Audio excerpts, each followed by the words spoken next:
पूर्वी दिल्ली की Ghazipur dairy farm संगठन के अधिकारी और डेयरी फार्म के किसान जो अपनी मांगों के लिए शांतिपूर्ण प्रदर्शन करने पर मजबूर हैं, उनकी मांग ये है कि जैसे सभी डेयरी फार्म को मालूम है कि सन 1976 में आपातकाल का टाइम लगाया गया था, जब हमें दिल्ली वॉल सिटी से चारों साइड से निकालकर दिल्ली के 10 कोनों पर डेयरी फार्म बताए गए थे। सब जगह व्यापार जंगल था, सभी लोगों को काफी परेशानियों का सामना करना पड़ता था। सन 2019 में गाजीपुर डेयरी फार्म में सरकार द्वारा गोबर गैस प्लांट का उद्घाटन किया गया था, मगर वह बना नहीं है। हमारी सरकार से दरखास्त है कि उसे तुरंत जल्द से जल्द बनाकर हमारी गोबर वाली समस्या का समाधान करें, अन्यथा हम इतनी परेशानियों के बावजूद अपने काम को कंटिन्यू करने में और शहरी दूध सप्लाई की चेन को कंटिन्यू नहीं कर पाएंगे। ये एनजीओ की दूसरी एनजीओ है, ये सब एनजीओ मिली हुई हैं। हमसे ब्लैक में ये भ्रष्टाचार पैसे मांगते हैं, हम पे पैसे है नहीं, डेयरी वाला किसान वाले पैसे कहाँ से देगा। फिर हम एनजीटी कोर्ट में बताई सारी बातें, एनजीटी कोर्ट में दिल्ली की पॉलिसी बनाओ, दिल्ली सरकार पॉलिसी के में आ गए, उसमें सारे एमएलए हमारे जहाँ डेयरी फार्म पढ़ते बैठे, 4 डेयरी फार्म के सम्मानित लोग बैठे और पॉलिसी पास हुई। तीनों एमसीडी बैठी, एनडीएम से बैठी, जल बोर्ड बैठा, अर्बन डेवलपमेंट बैठा, डीडीए बैठा, सारे लोग बैठे, पशु क्रूरता वाले बैठे, डॉक्टर की टीम बैठी, सबके बैठे, सबके साइन है पॉलिसी में।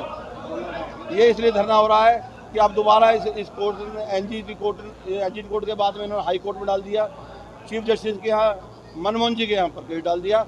और यही जो उसने एनजीटी में डाला था, गौरी मुल्की वहाँ जाके बैठी रहती है और वकील जो कपिल सुरैना का वकील है उसके कान में जाके बोल के आती है, फिर हंसती है, फिर बैठती है।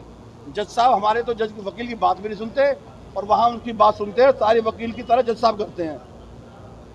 प्रधान जी, क्या परेशानी है आप लोगों को ये बताइए। हमें परेशानी ये हो रही है, हमारी संपत्ति पर, हमारे डेयरी फार्मों पर आज बड़े बड़े प्लांट वाले पूंजीपतियों की नज़र है। वो इस जगह पर नज़र हमारी जगह छीनना चाहते हैं, हमको बेघर करना चाह रहे हैं। छोटा मोटा हम कोई काम कर रहे हैं या उसमें कोई भैंसों से छोटा मोटा बिजनेस कर रहे हैं, वो सरकार पे हमारी उस जगह पर नज़र आ गई है कि इनको दिल्ली से बाहर भगाओ। अब क्या मांग है? हमारी मांग है जो हमारी पॉलिसी के द्वारा हमें 5 मंजिल मकान 4 मंजिल मकान दिए, वो परमिशन दी जाए जो आपने पॉलिसी में करा है, वो पॉलिसी हमारी इम्प्लीमेंट हो। जो पॉलिसी आपने हमें बाई पोस्ट हमारे घर भेजी है दिल्ली सरकार ने। मेरा नाम मामचंद गुर्जर है, मैं गोयल डेयरी द्वारका से आया हूँ, मेरे सभी साथी मेरे साथ हैं। हमने जो महसूस किया है कि सरकार की नीयत ठीक नहीं है, क्योंकि हम कोई गलती ऐसा काम नहीं कर रहे। गलत पशुपालना कोई गुनाह नहीं है, दूध बेचना कोई गुनाह नहीं है, और हम एग्रीकल्चर में पशुपालक का काम आता है, लेकिन सरकार हमें कमर्शियल हर चीज़ कमर्शियल लेने की कोशिश करती है, हमारे से टैक्स भी लेना चाहती है और हमें भगाना भी चाहती है।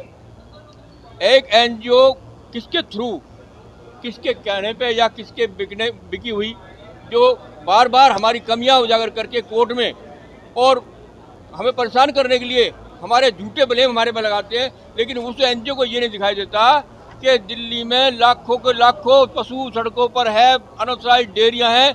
हम बंधे हुए जो लोग हैं ना, थोड़े से जो 10 डेयरी वाले हैं, इनको सिर्फ ये नज़र आ रही है हमारी डेयरियों की पशुओं से ज़्यादा संख्या बाहर है, वो नज़र नहीं आ रहा।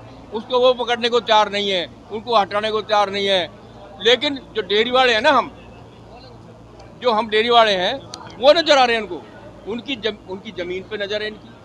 नहीं तो एक बताओ, 46 साल हो गए, एक झुक्की इनसे हटती नहीं, और हमारी डेयरी पे नज़र डाल के ये सोचते हैं इनको भगा देंगे। जो अलॉटमेंट की डेयरी है, अलॉटेड है, मास्टर प्लान से हैं, बैठे हुए हमारे तालाब। मैं कह रहा हूँ, मैंने अपने तालाब की कंप्लेंट एसडीएम एडीएम सबको दे रखी है कि ये कब्जा हो रहा है, रोकिए। आज तक कोई पूछे नहीं आया। मेरे पास सबूत है उसकी, मेरे पास चिट्ठी है, एसडीएम की मोहर है, एडीएम की मोहर है। टॉप स्टोरी ब्यूरो के लिए दिल्ली से रवि डालमिया की रिपोर्ट।